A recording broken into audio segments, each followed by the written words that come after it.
guys, it's Cassie. I look like I go to Hogwarts, and today we're going to be talking about what is going to be in fashion in 2022 by way of my luxury fashion predictions for the year. We are getting around my crystal ball today. Preppy is in, by the way, so this is very appropriate. Guys, if you are new here, my name is Cassie, and I'm a self-diagnosed luxury addict. I put out videos on Mondays, Wednesdays and Fridays, so if you like luxury fashion, then you're going to love it here. So head down there, subscribe, turn on the bell, become a member of our luxury addicted family. When are we going to rehab? Never. Guys, are you ready? Let's go. Okay, prediction number one. The Valentino Tango platforms / platforms in general are going to be taking over this year. Can you keep a secret?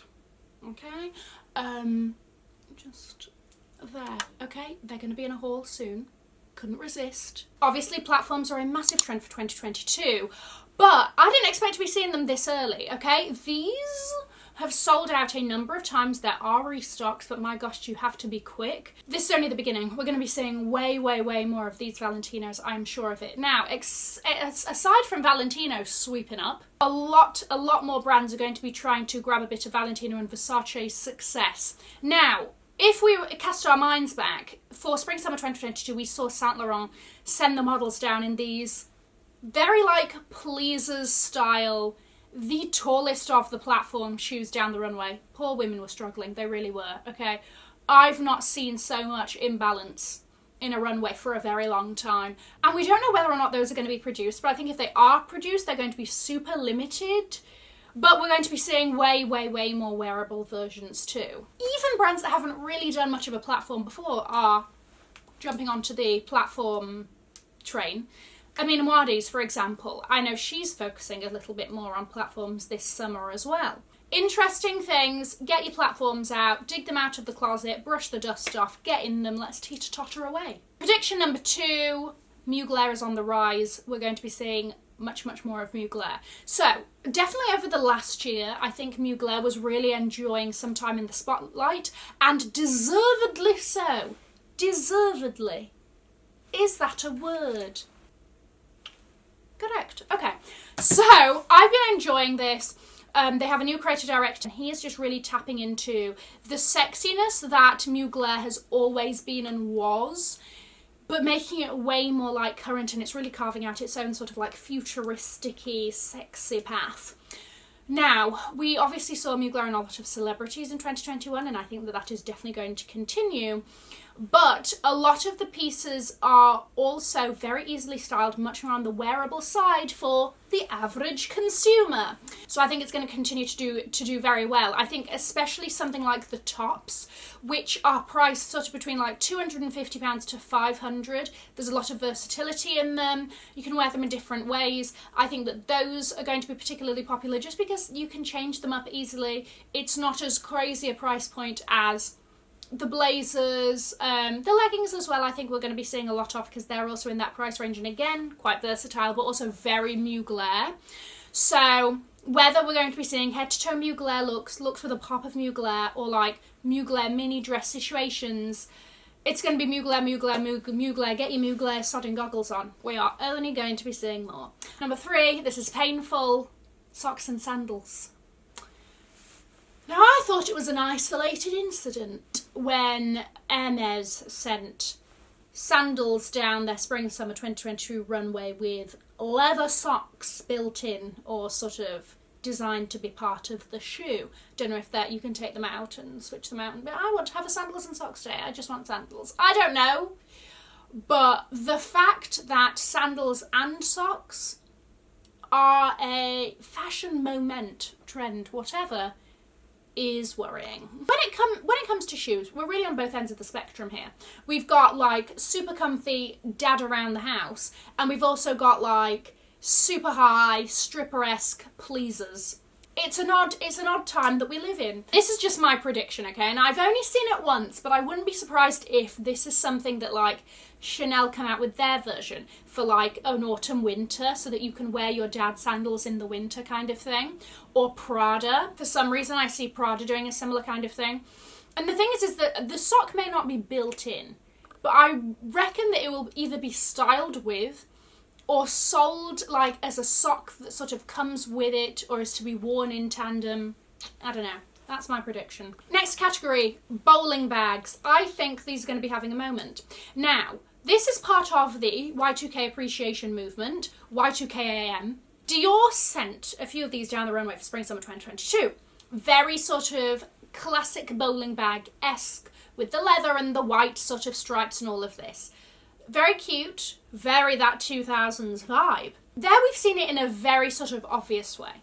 But I think even bag styles that would fit into a bowling bag style that have always been in, cough cough, the Louis Vuitton Speedy, we're seeing come, not that the Speedy hasn't been popular, but we're seeing new versions of it that are proving to be popular.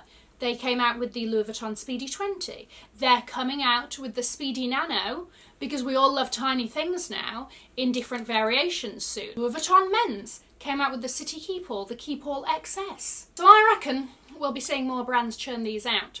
Prediction number 5, Resurgence of Old Favourites. Alaïa, Emilio Pucci, Roberto Cavalli, Blue Marine, and let me tell you what, I'm going to give you a quick breakdown as to each one. Let's kick it off with Cavalli. We've been seeing it a lot more on the red carpet recently. Cavalli is a brand that has been slept on for so long, right? Like, we don't even, like, consider it. We're like, oh, luxury brands. Nobody mentions Cavalli. I think that we're going to be seeing more. I think we're going to be seeing more on the red carpet, and I think that's going to translate into more people looking at their ready-to-wear and so on and so forth. This is their sodding time to shine. Then we've got Emilio Pucci.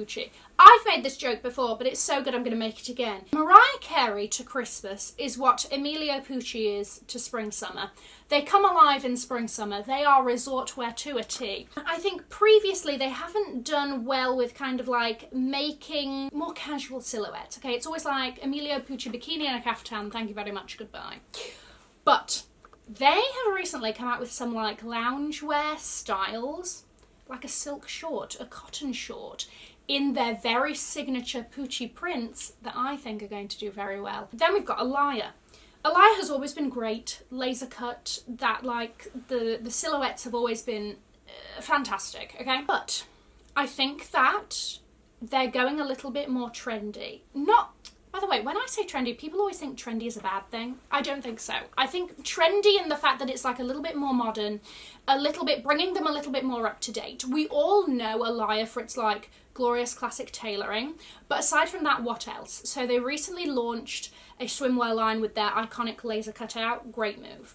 They're also doing more bags, and again, trendier styles. Kind of shoulder hobo bag situation. They've also done a heart-shaped bag. Heart-shaped bags are a big thing. Catsuits. Those catsuits are going to do very sodding well. Catsuits are very in. The Alaïa, like, you know, tie into the catsuit. The influence there is glorious. They also do, very random, but they also do this denim bodysuit that, if I did have £1,080 to spend on a sodding bodysuit, I would. I just love it, and I think it's very casual, cool. I wouldn't be surprised if we see a little bit of that. I don't know why I think that, but... Or maybe I just feel like it does deserve it. It deserves it. Whether or not it actually turns out to be true, it deserves a bit of hype, that. The other one is Blue Marine, because Blue Marine has tapped into sodding Y2KAM, yes it has. They've just announced a collaboration with Hello Kitty. They're doing these like butterfly tops. It is they've got like cardigans with a fluffy like trim. The only thing missing from a Blue Marine outfit to make it gloriously 2000s is a Von Dutch cap. Honestly, they have got it down to a sodding T. So again, I think they're going to have a big moment this year. Next prediction, ballet flats / ballet inspired shoes. I'm not going to lie to you, I had a pair of electric blue ballet flats. When I'm saying ballet flats, I'm not talking about like Chanel ballet flats that have a little bit of a heel. I am talking to the ground. Very ballet. Alright? I had a pair of electric blue, wore them into the ground, of course, because they had zero sort of foot support. It was literally my foot, a tiny little sliver of leather on the ground. Wore it to death, absolutely loved them when I was about 14 or 15. I feel like the time is coming back since everything else from when I was 14 and 15 is. Prada has been doing this for a little bit longer than this. Rodarte, obviously we've seen them but I feel like we'll be seeing more. And I saw on TikTok, Old Loser in Brooklyn, if you don't follow her, give her a look, talk about how there's like this very like romantic ballet trend coming out and everything, and I'm like, hold on a second, I think it's tying together. And finally, my next prediction, which maybe isn't even a prediction because it's very obvious, more collaborations. Now, I did a whole video on collaborations. If you haven't already seen it, I shall link it below. I'm not going to lie to you. It's good. Okay, trust me. I go into some theories there on it. It's a little bit cerebral. We have seen more collabs announced last year than I think we have ever seen. And I do not think this is slowing down. I think this is a part of luxury fashion culture at this point, is collaborations. It's a part of the weave of the tapestry. It is a square on the patch of that. It's a patch woven onto a blanket. You get what I mean. It's part of it now. We're only going to be seeing more, and already we're how many sudden days in? I'm filming this on the 3rd. We've had Loewe announce a collaboration with Spirited Away. What a sodding film.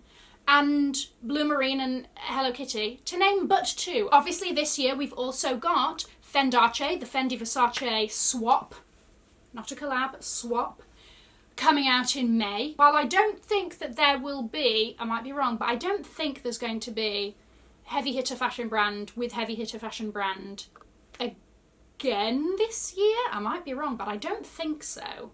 So get ready, because those drops come quick and they drop fast, and then we've got Nike, Louis Vuitton men's coming soon. Guys, let me know what you think of my predictions. Let me know if you have any predictions. I'm going to leave a link to another video here in case you haven't already seen it. Have an amazing morning, afternoon, or evening, wherever you are. And in the words of my father, if you've enjoyed it, tell your friends. If you haven't, keep your mouth shut.